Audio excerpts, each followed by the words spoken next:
안녕하세요. 제가 이번에 가지고 온 종목은 하나솔루션을 가지고 왔습니다. 일단 하나솔루션 가격적으로 잠깐 쉬어가는 모습이 보여지고 있죠. 하지만 이건 이유가 있거든요. 요것만 잘 소화하는 모습 보여주게 된다면 또 한번 2차적으로 이렇게 파동 나오는 거 금방 보여지게 될 것 같습니다. 제가 순서를 설명드려 보도록 할 테니까 일단 들어가기 전 구독과 좋아요 한 번씩만 꼭 눌러주시면 정말 감사드리겠습니다. 요즘 미국 쪽에서 태양광이 어떤 소식 들려오고 있죠? 중국이랑 그 이외의 동남아 지역에서 수출 들어오는 거 막아주겠다라고 저가 덤핑 나오는 거 방어해주겠다라고 하다 보니까 엄청난 수혜를 받을 것이다라는 평가들 때문에 관련 종목들 되게 인상적인 흐름 보여주게 되었죠. 그런데 왜 멈춘 거냐? 대장이라고 할 수 있는 종목이 미국의 퍼스트 솔라라는 종목이거든요. 근데 이 회사의 1분기 실적이 발표가 되었는데 아쉬웠습니다. 생각보다 좀 낮게 나왔어요. 왜? 가정용의 태양광의 수요가 급감하다 보니까 요것 때문에 피해를 입는다 소식이 들려오게 된 것이죠. 그리고 해외 쪽 같은 경우에도 공장이 있었는데 여기서도 생산량을 감축시킨다 얘기가 들려오게 되다 보니까 이 역시 주가에 악영향 미치게 되었던 겁니다. 그러다 보니까 하나솔루션도 여기에 눈차를 보게 될 수밖에 없잖아요. 근데 오케이, 이게 단기적으로는 부담이 되는 게 맞긴 하단 말이에요. 하지만 중장기적으로는 나쁠 게 전혀 없다라고도 볼 수 있는 이유가 뭐냐 하면 일단 이거 딱 하락 나오고 나서 시장의 평가가 나왔습니다. 뭐라고?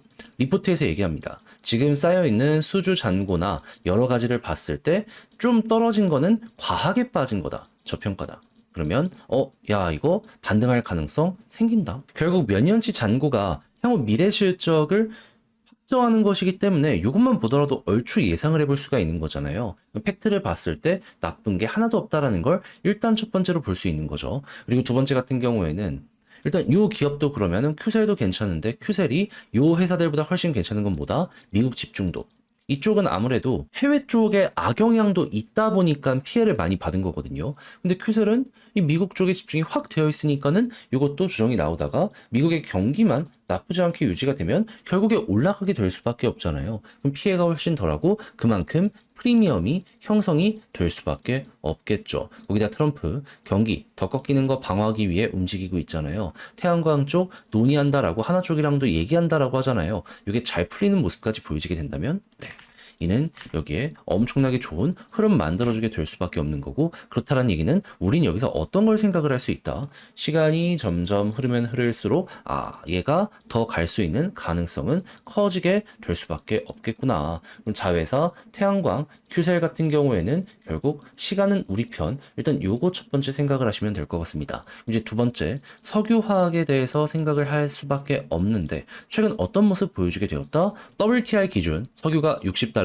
아래까지 빠졌습니다. 그러면 이것만 유지가 되면 원가가 안정이 될 테니까는 하나솔루션 입장에서는 되게 좋은 소식 들려오게 되는 거네. 첫 번째로 생각을 할 수 있잖아요. 근데 추가적으로 어떤 얘기 들려오고 있다? 일단 오펙에서 감산을 멈춘다 하고 있습니다. 오히려 증산 관련된 이야기 들려오고 있죠. 그런데 지금 미국이 이란 때리지 않냐라고 하실 텐데 요거랑 맞춰서 오펙의 증산의 이야기가 들려오게 되었다는 건 어떤 걸 의미하는 걸까요? 미국이 여기 때려주고 이쪽에 당근을 흔들고 있는 겁니다. 그럼 이란 같은 경우에도 이걸 그냥 가만히만 있을 수는 없기 때문에 헐값에라도 이 원유를 던지려고 할 거잖아요. 그럼 시장의 전체적인 공급량은 어떻게 된다? 결국 빠지게 될 수밖에 없고 곧 있으면 러시아까지 정상적으로 복귀하는 모습 보여주게 된다? 그러면 지금 $60에서 왔다 갔다 하고 있는 유가는 더욱더 빠지게 될 것이고, 그러면 트럼프가 원하는 4에서 $50대 요거 도착하게 될 수도 있을 것이며, 그러면 석유화학 같은 경우에는 기본적으로 원가가 중요하기 때문에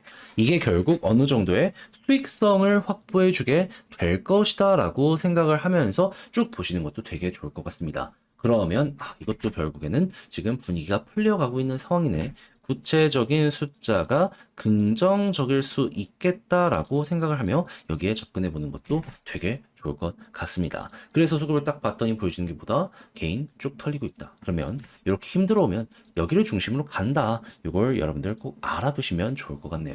그러면 이런 상황 속 여기 노란색 선 481선 위에서 꾸준하게 버티게 되면 과거 사례를 보시면 아시겠지만 네, 결국 여기도 떨어지다가 이런 구간을 돌파하고 버티니까 그때부터 추세 전환 나오게 된 거거든요. 이번에도 또 한번 이렇게 열리게 되었다라고 보시면 되고요.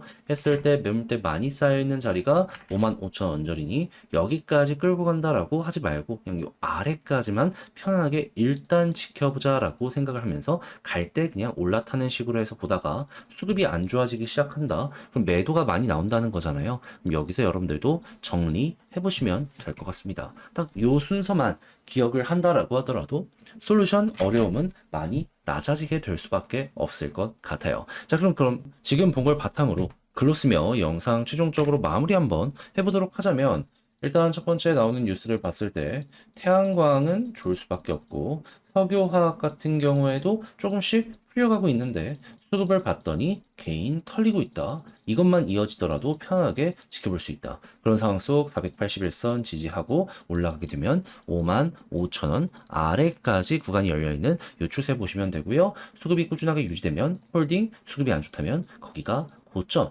이렇게 보면서 매도 타점도 얼추 예상을 해나가시면 될 것 같습니다. 자, 이렇게 해서 쭉 한번 다뤄봤는데 어떻게 제가 말씀드린 내용이 여러분들께 도움이 되었을지 모르겠습니다. 잘 보셨으면 좋겠고요. 저는 다음에 더 좋은 영상으로 다시 인사를 드리겠다라고 말씀드리며 이상 주식 정리해드리는 주정남이었고요. 끝까지 시청해주셔서 감사드리며 남은 시간 모두 화이팅 하셨으면 좋겠습니다.